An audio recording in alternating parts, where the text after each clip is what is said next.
अस्सलाम वालेकुम जी, मैं हूं हसनैन चौधरी और आप देख रहे हैं आजाद डिजिटल। चकवाल में सीसीडी की फायरिंग से जो है वो एक 9 साल बच्ची जाँ भाग, जबकि उसका भाई और वालिद जो है वो शदीद जख्मी हुए, जिसके बाद फौरी तौर पर सीसीडी की जानिब से एक्शन लिया गया और उस ऑफिसर के खिलाफ जो है वो मुकदमा दर्ज करके गिरफ्तार कर लिया गया। ये वाकया कैसे पेश आया, हमारे साथ मौजूद है रीजनल ऑफिसर शामिर खालिद साहब। सर, बहुत शुक्रिया टाइम देने का। सर, कैसे ये इंसिडेंट हुआ और इसमें कितनी देर तक वो फायरिंग चलती रही और क्या इंसिडेंट था, ये बताइएगा। जी, बिस्मिल्लाहिर्रहमानिर्रहीम। 10th और 11th जून की दरमियानी रात को सीसीडी पुलिस स्टेशन चकवाल के बाहर एक आर्म्ड रॉबरी हो रही थी, जिसमें एक फैमिली को गाड़ी के अंदर होस्टेज बना लिया हुआ था 2 डाकुओं ने। इस इंसिडेंट को हमारे एक सीसीडी ऑफिसर ने देखा और उसने अपने एक साथी ऑफिसर को जाके अंदर रिपोर्ट किया। उस ऑफिसर ने फौरी तौर पर फैसला किया कि वो इस इंसिडेंट पे रिस्पॉन्ड करेगा। उसके पास बेसिकली 2 ऑप्शंस थी, या कि वो इस पर इग्नोर करता या इस पर रिस्पॉन्ड करता। उसने फैसला किया कि वो इस पर रिस्पॉन्ड करेगा। मीनवाइल वहाँ पे जब हमारे ऑफिसर पहुंचे तो उसके ऊपर डायरेक्ट फायर किया गया। जब फायर किया गया तो हमारे ऑफिसर ने भी रिटेलिएटरी फायर किया। ये एक्सचेंज ऑफ फायर के दौरान ही डाकू जो हैं, जिन्होंने गाड़ी जिसको हॉस्टेज बनाया हुआ था, पहले उसकी ओट ली हुई थी। फिर ये जो टर्न ऑफ इवेंट्स इस तरह के हुए कि डाकुओं ने फौरन गाड़ी की ओट की बजाय एक गली में एक दीवार के पीछे ओट ले ली और अपने आप को छुपा लिया। इसी दौरान जो फैमिली हॉस्टेज बनी हुई थी, उस फैमिली ने मौका देखा और वो गाड़ी वहाँ से लेके चले गए। तो हमारे ऑफिसर ने इस दौरान ये अज्यूम किया कि जो डाकू हैं उन्होंने गाड़ी को स्नैच कर लिया है गन पॉइंट पर और वो गाड़ी लेके फरार हो रहे हैं, जो कि एक संगीन गलती थी। उस गलती में उसने इस सिचुएशन को सही तरह से उसका अंदाज़ा नहीं लगाया और उसने उस गाड़ी पर फायर किया। उस फायर के नतीजे में एक बहुत अंदोनाक वाकया पेश आया है, जिसमें एक 9 साल बच्ची की डेथ हो गई है। हम उस फैमिली के साथ दुख में बराबर के शरीक हैं। हम ने ये इंश्योर किया है कि सीसीडी उसको अंडर सेक्शन 302 प्रोसिक्यूट करेगी, उसको इस केस को इन्वेस्टिगेट करेगी और इस केस का चलान विद इन 72 आवर्स अदालत के अंदर पेश किया जाएगा और सीसीडी खुद एक एप्लीकेशन सबमिट करेगी कॉम्पिटेंट कोर्ट ऑफ लॉ में कि इस केस को का स्पीडी ट्रायल किया जाए और इसको सजा दी जाए जो कानून के मुताबिक बनती है। अच्छा सर, इसका मुकदमा किसकी मुद्दत में दर्ज हुआ और अब तक की तो इब्तदाई तफ्तीश है, उसमें जो कांस्टेबल है उसने कौन कौन से एसओपी जो है वो फॉलो नहीं किए, जो उसकी गलती थी, और अभी जो इंजर्ड लोग हैं उनकी हालत कैसी है? जी, नंबर 1 इसमें जो एफआईआर है वो विक्टिम जिनकी डेथ हुई है, जिस बच्ची की, उनके फादर की कंप्लेंट के ऊपर एफआईआर रजिस्टर की गई है। इसमें जो वायलेशंस हुई हैं वो उसका हम प्यूनिटिव एक्शन भी ले रहे हैं और इसका एक रेफर्मेटरी एक्शन है वो भी लिया जा रहा है। नंबर 1 इसमें जो एक संगीन गलती हुई है कि रूल्स ऑफ एंगेजमेंट में पहली चीज़ ये है कि जब तक आपके ऊपर फायर अपॉन ना किया जाए तब तक आप रिटेलिएटरी फायर सेल्फ डिफेंस में नहीं कर सकते। लेकिन ये चीज़ कंडीशनल है। कंडीशनल ये है कि आपकी पॉजिटिव आइडेंटिफिकेशन ऑफ टारगेट हो।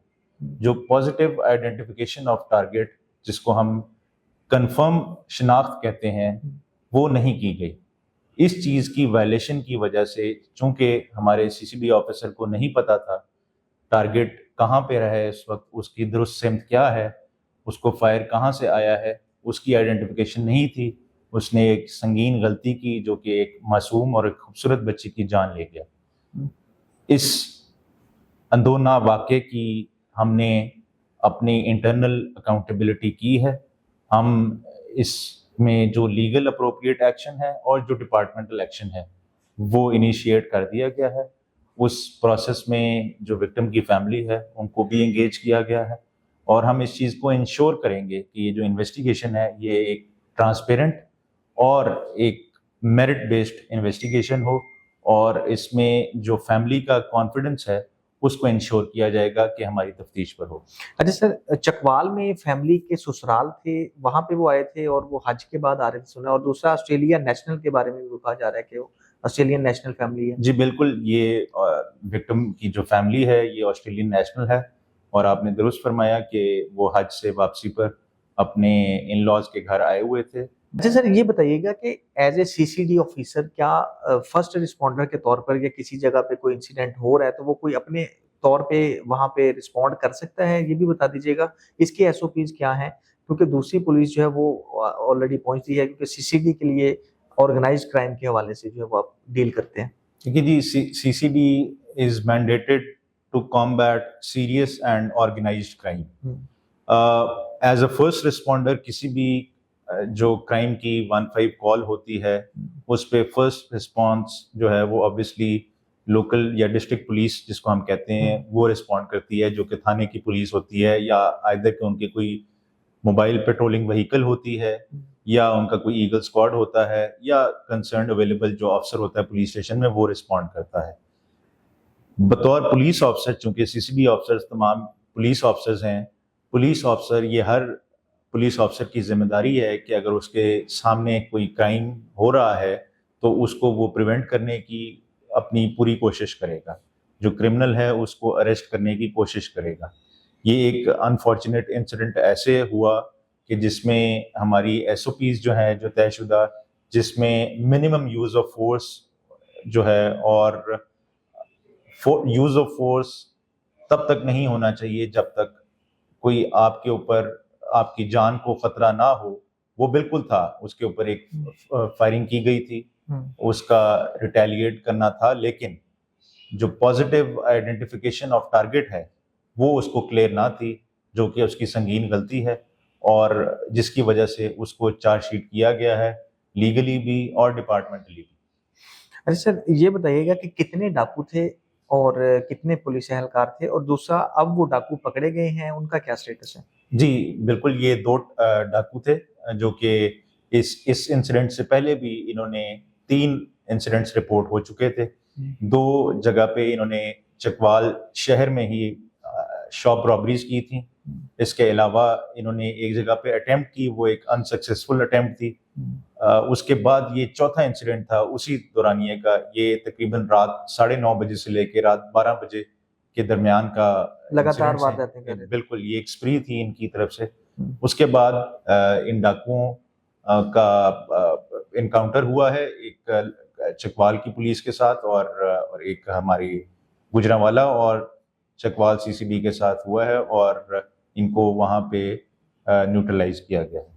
اچھا سر، لاسٹ کویسچن یہ بتا دیجیے گا کہ اس سے پہلے بھی ایسے واقعات سامنے آئے، جیسے کاؤنٹر ٹیررزم فورس کا سی ٹی ڈی کا سائی والا انسیڈنٹ ہے، قصور والا ہے، تو اس میں بھی پہلے بھی ایسی آوازیں اٹھتی رہیں پولیس کے خلاف اور پولیس کی نیگلیجنس تھی۔ اس کو آپ کس طرح سے ٹیسٹ کیس بنائیں گے؟ اس کے لیے کیا ڈفرینٹ جو ہے وہ میجرز لیے جا رہے ہیں؟ دیکھیں، اس کو ہم as a special case treat کر رہے ہیں، جہاں پر ہماری غلطی ہے ہم نے اس کو ایکنالج کیا ہے، ہم نے اس کو بالکل بھی انڈر دا کارپیٹ ڈالنے کی کوشش نہیں کی ہے۔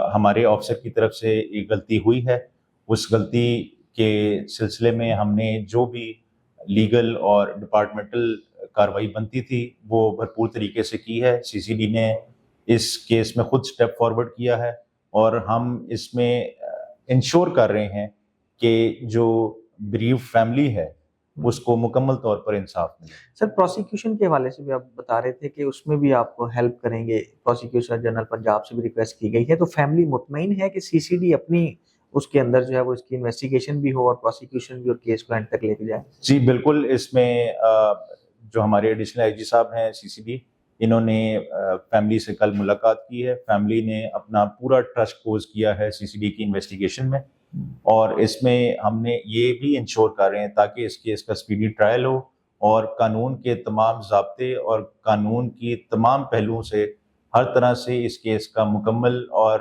100% کریکٹ چلان جو ہے وہ عدالت میں پیش ہو، اور پھر اس کی پروسیکیوشن بالکل صحیح طریقے سے ہو۔ اس کے لیے ہم نے پروسیکیوشن ڈپارٹمنٹس کو ریکویسٹ کی ہے کہ بریسٹ جو ہمارے پروسیکیوٹرز ہیں وہ اس کیس کے لیے ڈپیوٹ کیے جائیں تاکہ کیس کو منطقی انجام تک پہنچایا جا سکے۔ سر، تھینک یو سو مچ۔